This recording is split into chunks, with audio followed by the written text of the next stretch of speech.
from the basis. So stop talking when I'm talking, right? Mom gets exposed after making a fake emergency. Her story fell apart in court.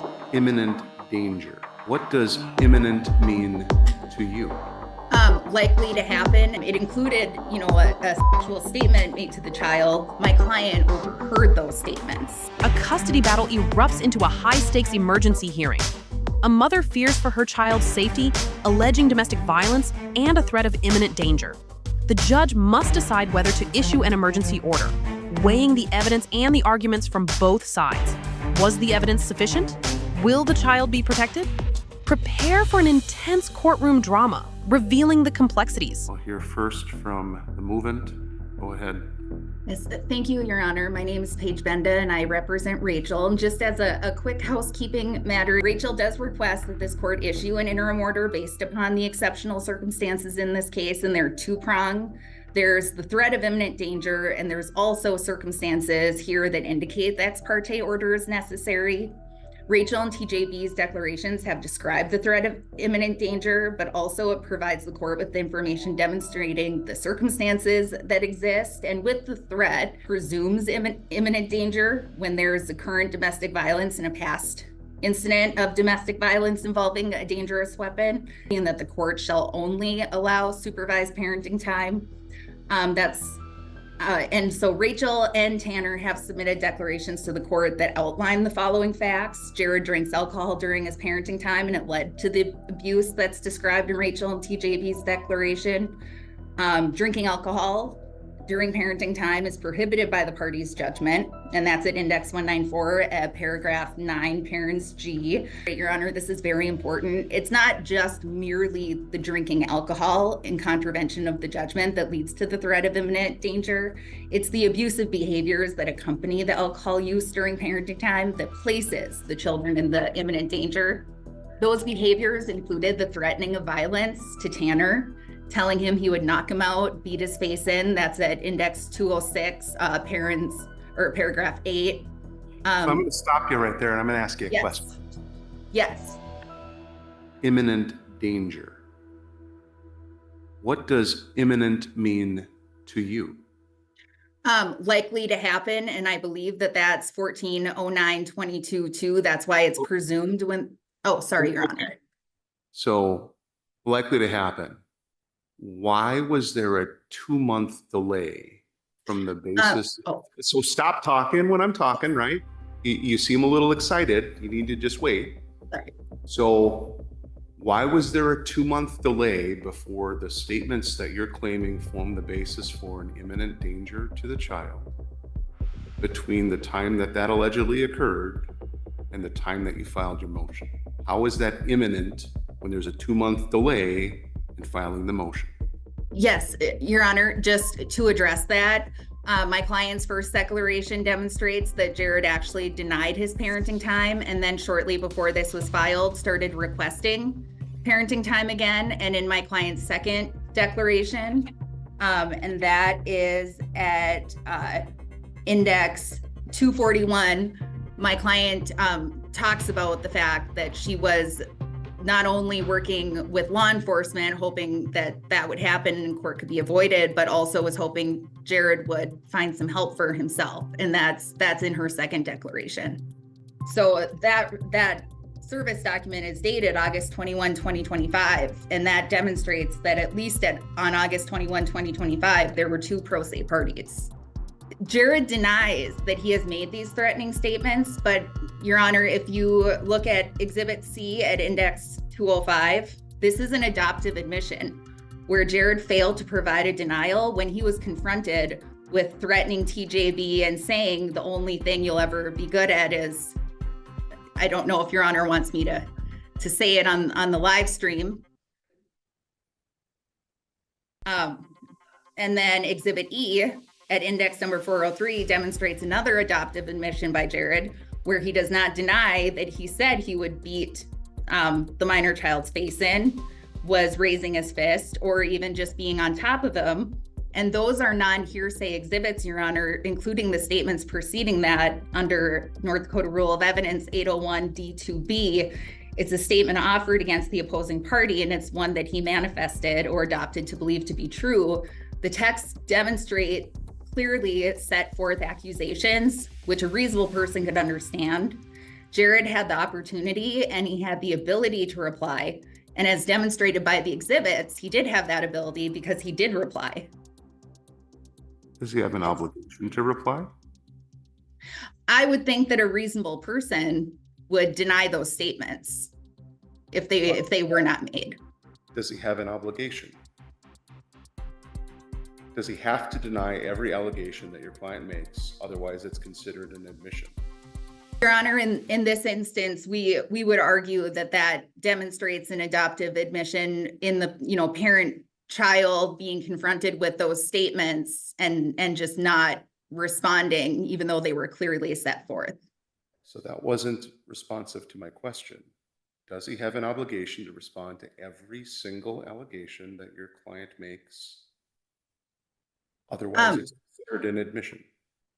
Your Honor, to the extent that he would have to, respond to other things not involving actions and behaviors towards the child, I would say this is a situation where, under the judgment, the parents are to work together. They have joint decision-making responsibility. They're supposed to talk about these types of things. And I guess I would argue that a parent would have an obligation to, affirmatively respond or deny to those types of accusations. Have any citation to law supporting that position? No, Your Honor, just that they have the joint decision-making responsibility. So I think that it's just expected under having joint decision-making responsibility that they could have conversations about this. I would also note that, the other children are not unaffected by this domestic violence.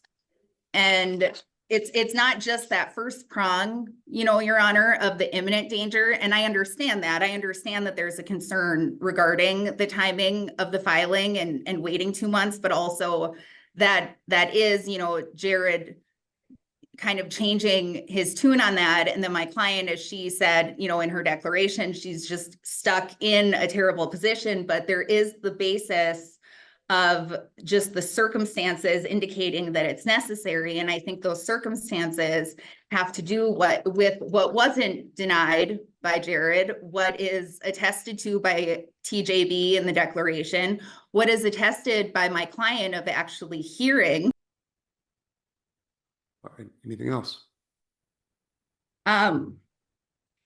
Yes, just real quick, especially supporting circumstances that are necessary is the fact that Jared has failed to demonstrate by clear and convincing evidence that unsupervised parenting time with him would not endanger TJB's physical or emotional health. He didn't even deny that he was utilizing alcohol on August 9th. He just made specific denials that he wasn't drinking on the way home or when speaking with the deputy. So this just demonstrates an inability to safeguard TJB or the other minor children if there's no sober link provision, if there's no supervised parenting time. And, prior domestic violence with use of a dangerous weapon. It included, a sexual statement made to the child that was described in TJB's and Rachel's declaration. So to be clear, this isn't something that TJB is just saying as a 14-year-old child. My client overheard those statements. She overheard the beat your face in, the sexual statement. And in accordance with 140929 parents 2, the court should allow only supervised visitation with TJB. But because Jared's response that was just a blanket denial, despite my client witnessing those statements, the court should implement the sober link requirement for Jared's parenting time until further order of the court. Thank you, Your Honor. That's all I have. And I apologize for interrupting you before, Your Honor. I didn't mean to. Thank you. Ms. Jensen. Thank you, Your Honor. Just a couple of housekeeping matters before I get into my argument. First and foremost, Your Honor, is TJB available today? I'm unsure if he is at Ms. Benda's office or not. Yes, he's very far away, but he is here. He is far away from the hearing. He's across the office in a separate conference room so that he can't hear anything. With respect to Ms. Benda's assertion that Mr. Bertelson has made some sort of an adoptive admission by not responding to Miss Wallender's allegations, I'm significantly concerned because I think that creates a very slippery slope, especially when you have a very high conflict family law matter where if Mr. Bertelsen would have denied making those statements, then what happens? The parties just continue to argue about who's being truthful and who's denying them and whether or not that's an admission or not.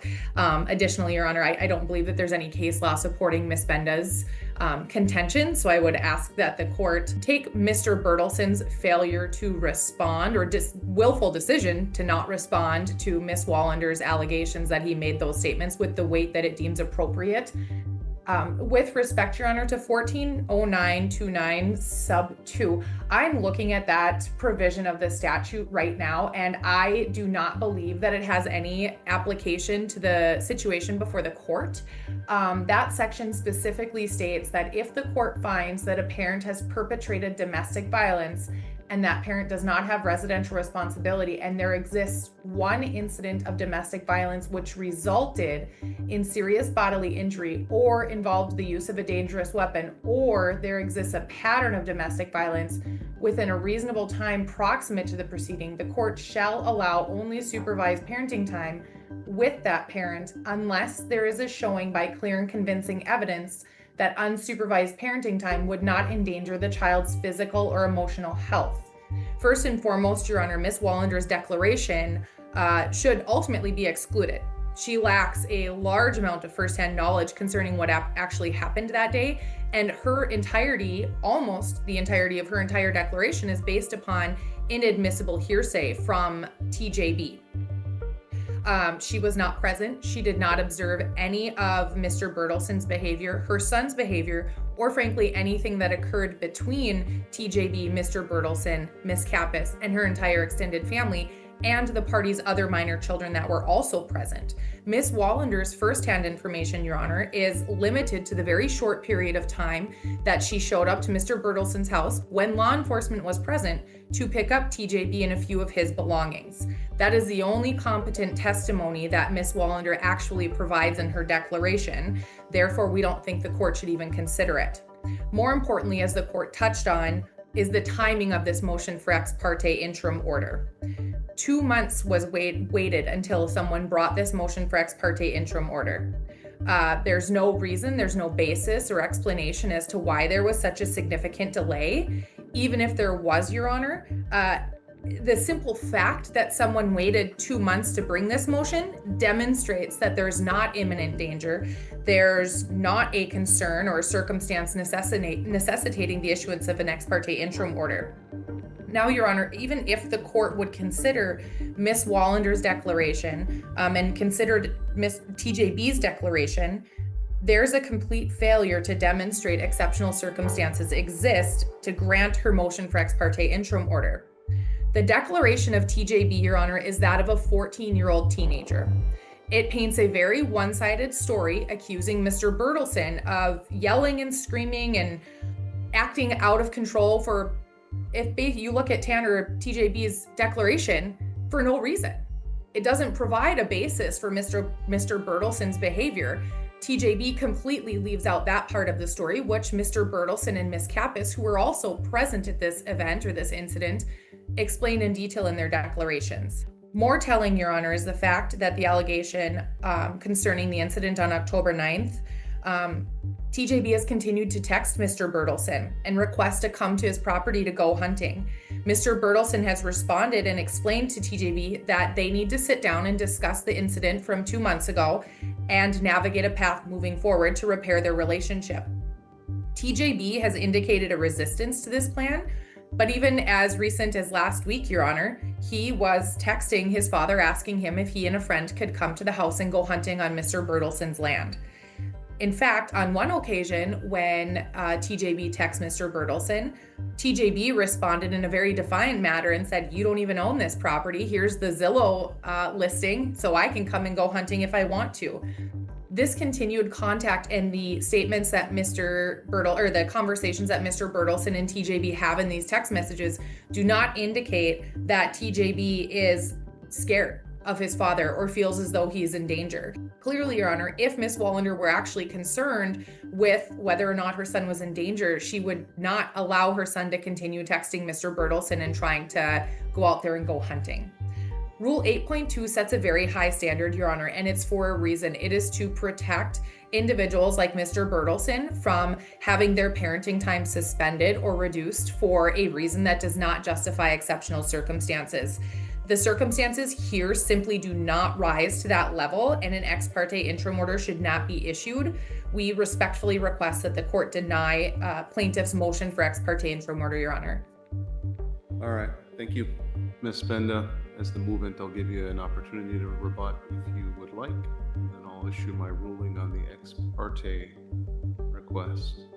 Yes, Your Honor. Defendant made a comment that my client could just interfere with phone calls and texting Jared, and my client would not do that, and my client could not do that because that would be against the party's judgment.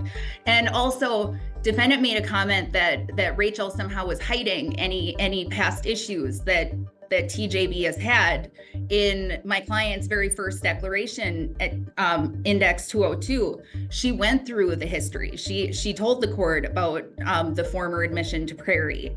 There, this is in there, and she said she's not denying that these issues are there. It's not about, and Your Honor, I'll just close with this.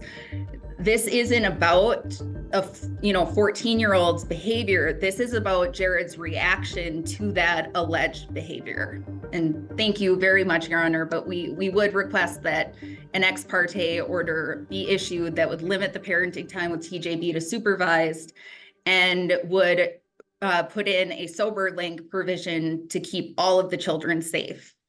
Thank you, Your Honor. All right, just for the record, the court has reviewed the file, reviewed the declarations filed in support of the motion for ex parte interim order, and declarations filed in opposition to that ex parte interim order. 8.2a says that no interim order may be issued except on notice and hearing unless the court specifically finds exceptional circumstances. Exceptional circumstances include a threat of imminent danger to any party or minor child of the party, or circumstances indicating that an ex parte interim order is necessary to protect the parties, any minor children of the parties, or the marital estate. I am concerned about the imminence, considering the substantial delay between the alleged incident and the filing of the motion. Court notes that there are text messages and allegations concerning contact by TJB and Mr. Bertelson. Circumstances need to be exceptional, not the ordinary case. The court finds that exceptional circumstances don't apply in this case at this time, and the court finds a lack of imminent danger. So at this point, I'm going to deny the request for an ex parte interim order. That does not mean that I will not enter an interim order after a full hearing. It just means that the traditional process needs to be followed in this case. The rule requires that the moving party seeking an interim order secure a date and time for a hearing to be held within 30 days of the motion,